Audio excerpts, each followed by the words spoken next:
हमारे अमित शाह जी सदन के अंदर ये बात कहते बड़े सीना ठोक कर कि हम पीओके को हमारे देश में लेके आएंगे। सुन लीजिए अमित शाह जी, पीओके की सीना चीर कर चाइना पाकिस्तान इकोनॉमिक कॉरिडोर बन रहे हैं। मान लीजिए कांग्रेस कुछ नहीं कर पाए, आप तो बलवान हो, आप तो पहलवान हो, तो आप पहलवान होकर पीओके को छीन कर लाइए।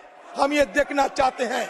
मोदी जी और अमित शाह जी को मैं चुनौती दे रहे हैं, पीओके को हासिल करके रखिए। कांग्रेस पार्टी के नेता इतने जोर जोर से मुझे बहुत सारे सवाल कर रहे हैं, अक्साई चीन कब आएगा, पीओके कब आएगा, परंतु मैं उनको पूछना चाहता हूं, पीओके और अक्साई चीन किसके शासन में गया, इसका जवाब जरा दे दो। अमित शाह जी, ये बात तो सही है कि जम्मू कश्मीर में हम जो भी कहे, जितने भी हम बड़ी बड़ी बात करते रहे, सब कुछ साधारण नहीं है।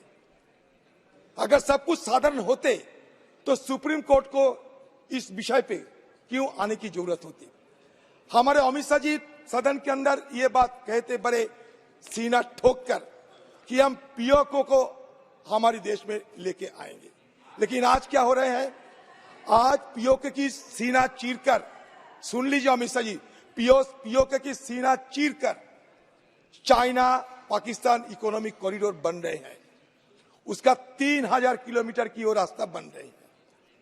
आप कहते हैं कि हम पीओके के तरफ से किसी को नुमाइंदे बनाएंगे, लेकिन हमारा कहने का मतलब यह है कि आप कुछ करके तो दिखाओ।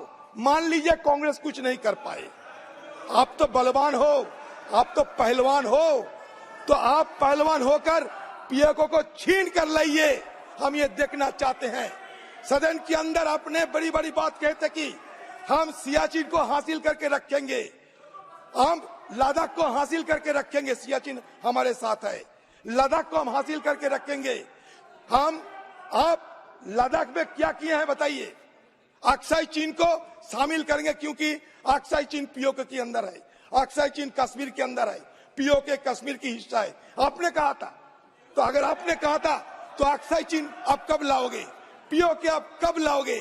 तो इसलिए पलवानी छोड़ के जो काम होना चाहिए, महिला जुबान पे पलवानी, मैं जुबान पे पलवानी की बात करते हैं, ऐसा नहीं किसी को अपमान करने का कोई इरादा नहीं, मैं जुबान पे पलवानी की बात करते हैं। बड़ी बड़ी बात तो कहते हैं, उस पे भी जो पीओके है उस पे भी महिला आरक्षण रखा है, चिंता मत करो। हाँ सर, बात तो यह कि पीओके तो हमारे हाथ में नहीं है, तो अमित शाह जी कहे कि कब पीओके हमारे हाथ में आएंगे।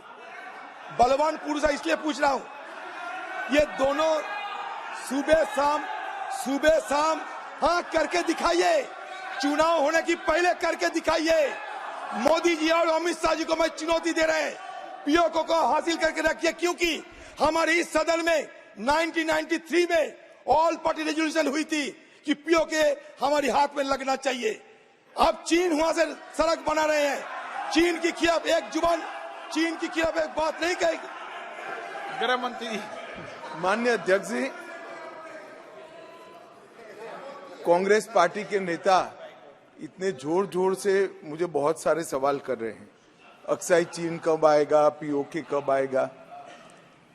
अब बिल तो वो पारित हो चुका है, वरना मैं जवाब दूंगा भी, परंतु मैं उनको पूछना चाहता हूं, पीओके और अक्साई चीन किसके शासन में गया, इसका जवाब जरा दे दो। बिल्कुल, 3 युद्ध लड़े हैं, तीन युद्ध लड़े हैं।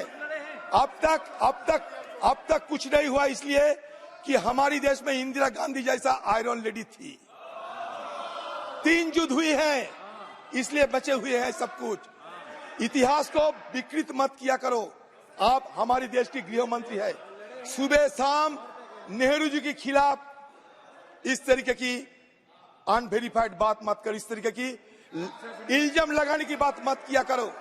आप क्लासिफाइड क्यों करके रखे हैं? बूचर की रिपोर्ट को क्यों नहीं डिक्लासिफाई कर रहे हैं आप, बताइए। सारे कुछ क्लासिफाइड नहीं रहना चाहिए। पुराने समय आप सब बातें बोल लिए हो, अब तो इस पे बिल पे बोल रहे हैं। सर बात यह कि सर किस समय क्या हुआ था इस विषय पे सर, अगर हमारी तरफ से इतिहास की ऐतिहासिक दृष्टिकोण की तरफ लंबी डिबेट नहीं करते, ऐतिहासिक दृष्टिकोण की छोड़कर अभी सिर्फ इल्जाम लगाने, आरोप लगाना, ये हमारे लिए सही नहीं होगा, क्योंकि हमारे कोई प्रधानमंत्री देश की इंटरेस्ट छोड़कर किसी दूसरे को मदद नहीं किए। लेकिन आज इस तरीके की इल्जाम लगा जा रहे हैं कि जैसे कि एक अपराधी थे कोई हमारे पूर्व प्रधानमंत्री। ऐसा नहीं, आप लोगों की इतिहास भी तुरंत देखो आप। सर अगर बोलने दीजिए तो सर बोल लेंगे। सर सर मैं बोलने दोगे ठीक रहेगा। सर मैं आप लोगों की इतिहास थोड़ा बताना चाहते हैं। अमित शाह जी श्यामा प्रसाद मुखर्जी की बात कह रहे थे उस दिन। आपको याद है 1941 में श्यामा प्रसाद मुखर्जी और फजलुल हक, एक हिंदू महासभा की और एक मुस्लिम लीग, दोनों मिलकर बंगाल में सरकार बनाई थी। आपको याद है इसके पीछे कारण क्या थी? और वो श्यामा प्रसाद मुखर्जी फजलुल हक से सत्ता बनाए थे 1941 में। ईयर बिफोर दैट, एक साल पहले, जो फजलुल हक वो पुराना बिफोर कागज इज फिर फॉलो बार-बार क्यों पढ़ते हो विद आप? The Muslim league had moved. Sir नहीं, ये कागज पढ़ चुके हैं पुराने रिकॉर्ड में। पाकिस्तान रेजोल्यूशन फजलुल हक ने तय किए थे 40 साल में, और एक 40 साल मुल्क के साथ आप सरकार बनाने गए। आगे बढ़े। सिंध में नॉर्थ वेस्टर्न फ्रंटियर में मुस्लिम लीग के साथ क्यों अपने पार्टीशन की मदद करते हुए सरकार बनाए थे? चलो जवाब है आपके पास। तो इसलिए मैं ये कहना चाहते हैं, इधर उधर की बात ना करके सीधे देश की हित की बात कीजिए। और सुबह और शाम आप फिजूल इल्जाम लगाते हुए किसी की अपमान मत किया करो। अगर अपमान करना चाहते हैं तो खुले सदन में सुबह से शाम तक चर्चा करने की जरूरत है।